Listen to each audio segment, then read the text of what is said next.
بسم اللہ الرحمن الرحیم الحمد للہ نحمده ونستعینه ونستغفره ونؤمن به ونتوکل علیہ ونعوذ باللہ من شرور انفسنا ومن سیئات اعمالنا من يهده الله فلا مضل له ومن يضلله فلا هادي له وأشهد أن لا إله إلا الله وأشهد أن سيدنا ومولانا محمدا عبده ورسوله وصلى الله تعالى على النبي الأمي وعلى آله وأصحابه وبارك وسلم تسليما كثيرا كثيرا أما بعد محترم خواتین، دینی ماں اور بہنوں، چاند اور سورج اللہ کی مخلوق ہے۔ اللہ تعالیٰ نے چاند اور سورج اور ستاروں کا نظام بنایا۔ چاند کے چلنے سے اور سورج کے بدلنے سے دن بدلتے ہیں، تاریخیں بدلتی ہیں، اور اسی کی وجہ سے لوگ اپنی کھیتیوں کا حساب بناتے ہیں کہ ہمیں فلاں مہینے کے اندر یہ بونا ہے، یہ کاٹنا ہے۔ انہی چاند اور سورج کی گردش کی وجہ سے دنیا کے اندر گرمی اور سردی کا نظام قائم ہوتا ہے۔ ان سورج اور چاند کا لمحہ بلمحہ چلنا ہماری عمر کا گزرنا ہے۔ جتنے دن اور جتنے اوقات سورج سفر کرے گا اور چاند سفر کرے گا، بس سمجھ لینا چاہیے کہ ہماری عمر کا اتنا وقت گزر گیا۔ اللہ تعالیٰ نے انسانوں کی آسانی کے لیے ایک سال کے اندر 12 مہینوں کا نظام رکھا، جو محرم سے شروع ہوتا ہے اور ذی الحجہ پر پورا ہوتا ہے، اور ان 12 مہینوں کو یا یہ کہنا چاہیے کہ اللہ تبارک و تعالی نے اس 12 مہینوں میں اپنے نظام کو یکساں بنایا۔ ہم نے کبھی نہیں سنا کہ ایک مہینے کے اندر سورج نکلتا ہو اور دوسرے مہینے میں نہ نکلتا۔ اللہ تبارک و تعالی کا نظام جو پہلی تاریخ کو قائم ہوتا ہے، وہ پورے سال اسی طرح باقی رہتا ہے۔ اللہ تعالیٰ اپنے بندوں کی طرف سال کے 360 دنوں میں یکساں متوجہ رہتا ہے، لیکن اس کے باوجود اللہ تبارک و تعالیٰ نے بعض مہینوں کو دوسرے مہینوں پر فضیلت عطا فرمائی۔ مثلا یہ رجب کا مہینہ ہے جس میں آپ اور ہم موجود ہیں۔ ان 12 مہینوں کے اندر اللہ تعالیٰ نے سب سے معزز اور مکرم رمضان کے مہینے کو بنایا۔ رمضان کے علاوہ اللہ تعالیٰ نے ذی الحجہ، محرم، ذی القعدہ اور اس مہینے جس میں ہم اور آپ اس وقت سفر کر رہے ہیں، اس کو رجب کہتے ہیں، ان مہینوں کو بھی مقدس اور معزز بنایا۔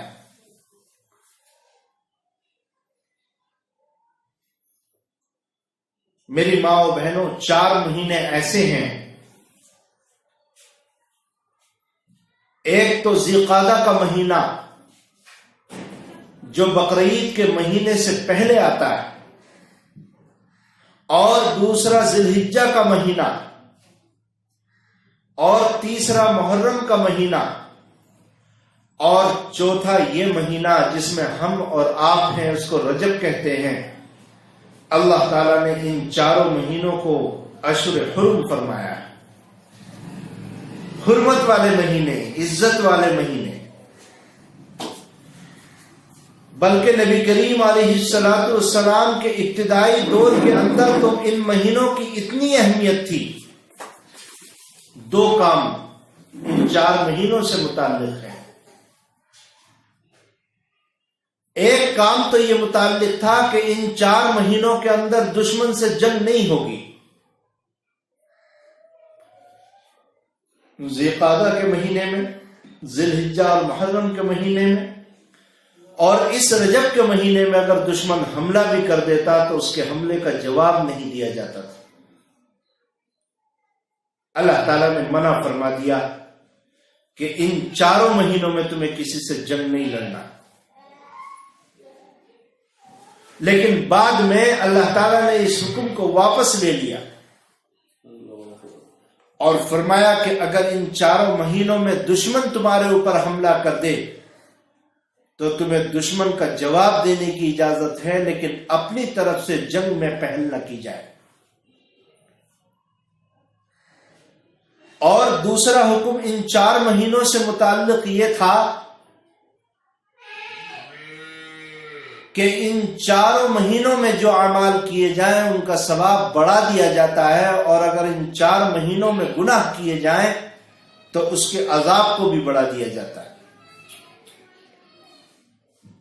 دوبارہ سنیے، اللہ تعالیٰ نے ان چار مہینوں کو اتنا معزز بنایا کہ ذی قعدہ، ذی الحجہ، محرم اور یہ مہینہ جس میں ہم اور آپ ہیں اس کو رجب کہتے ہیں، ان چاروں مہینوں میں اگر کوئی نیک اعمال کیا جائے تو سال کے دیگر ایام کے مقابلے میں اس میں زیادہ ثواب ملتا ہے۔ اور اللہ نہ کرے کہ اگر ہمارے ہاتھ، پیر، آنکھ، کان، زبان سے کوئی گناہ سرزد ہو جائے تو پھر عام دنوں کے مقابلے میں اس کا عذاب بھی بڑھا دیا جاتا ہے۔ یہ حکم اس شریعت کے اندر باقی ہے اور قیامت تک باقی رہے گا۔ میں مثال دے کر کے سمجھاتا ہوں۔ مثلا اس مہینے میں، پورے مہینے میں 29-30 دن کا جو یہ مہینہ رجب کا مہینہ ہے، اگر کوئی اللہ کی بندی 2 رکعت نفل ادا کرتی ہے تو سال کے دیگر ایام میں 2 رکعت پڑھنے کا جتنا ثواب ملتا ہے اس مہینے میں 2 رکعت پڑھنے کا اس سے زیادہ ثواب ملے۔ اگر کوئی اللہ کی نیک بندی کسی مانگنے والے کو، کسی فقیر اور غریب کو 1 روپیہ صدقہ کرتی ہے تو جتنا ثواب اس کو عام دنوں میں ملا کرتا تھا، اس رجب کے مہینے میں صدقہ کرنے کی وجہ سے وہ ثواب بڑھا دیا جاتا ہے۔ اور اگر اللہ نہ کرے ہم سے کوئی گناہ ہو جائے، ہمارے منہ سے کوئی جھوٹ نکل جائے، غیر محرم مرد یا غیر محرم عورت پر ہماری نگاہ اٹھ جائے، ہم کسی کی غیبت یا حسد یا چغلی میں مبتلا ہو جائیں تو سال کے دیگر ایام میں جو گناہ ہوتا تھا اس سے زیادہ ہوگا اس مہینے کے اندر۔ میرا عرض کرنے کا مقصد یہی ہے کہ اللہ تعالیٰ نے اس رجب کے مہینے کو محترم اور مکرم بنایا۔ اللہ کے رسول صلی اللہ علیہ وسلم جب رجب کا چاند دیکھتے تھے تو دعا فرماتے تھے، اللہم بارک لنا فی رجب و شعبان و بلغنا رمضان۔ نبی کریم علیہ السلام دعا فرماتے تھے، اللہم بارک لنا فی رجب و شعبان و بلغنا رمضان۔ اے اللہ تو ہمارے رجب اور شعبان کے مہینے میں برکت عطا فرمانا اور ہمیں اتنی لمبی عمر عطا فرمانا کہ ہمیں رمضان دیکھنا نصیب ہو جائے۔ اللہ کے رسول صلی اللہ علیہ وسلم کی یہ سنت ہے۔ چنانچہ اللہ کے رسول کے صحابہ جب رجب کے مہینے کا چاند دیکھتے تو دعا فرمایا کرتے تھے، اللہم بارک لنا فی رجب و شعبان۔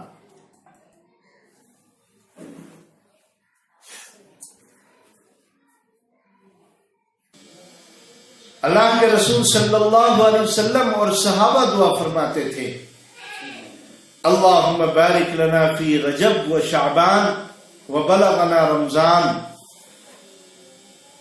میری ماؤں بہنوں، اللہ کے رسول کی سنت ہے کہ رجب کا چاند دیکھنے کے بعد یہ دعا کی جائے، لیکن جن اللہ کی بندیوں نے رجب کا چاند دیکھنے کے بعد یہ دعا نہیں کی تو میں ان سے درخواست کروں گا کہ وہ دعا ابھی اسی مجلس میں کر لیں اور دعا کر لیں، اے اللہ تو ہمارے اس رجب کے مہینے میں اور آنے والے شعبان کے مہینے میں برکتیں عطا فرما اور ہمیں اتنی لمبی عمر عطا فرما کہ ہم رمضان کو دیکھ سکیں اور صحت و عافیت کے ساتھ اس میں روزے ادا کر سکیں۔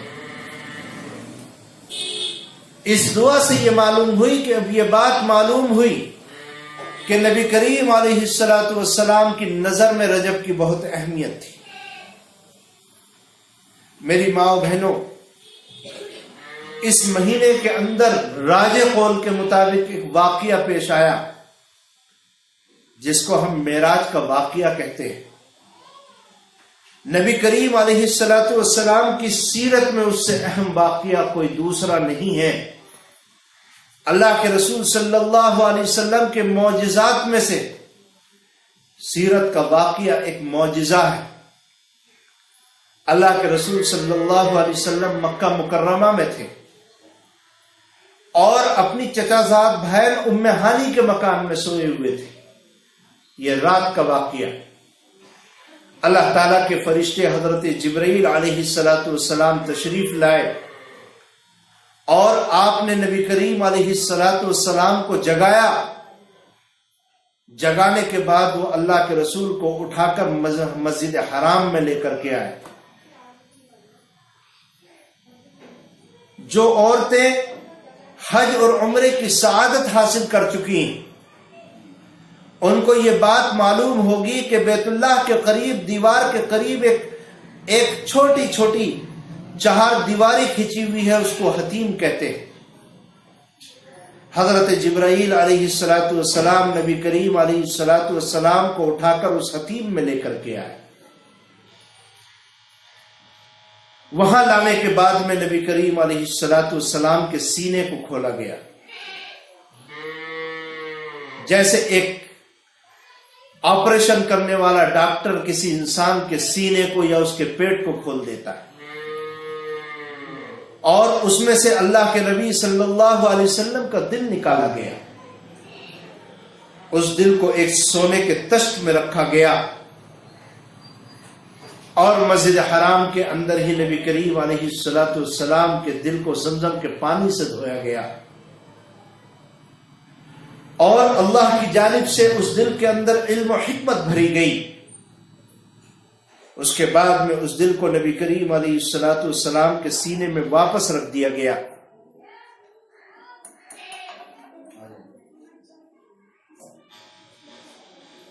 اور اللہ کے رسول صلی اللہ علیہ وسلم کے سینے کو سی کر کے بالکل صحیح کر دیا گیا جیسے ایک اچھے انسان کا ہوتا ہے۔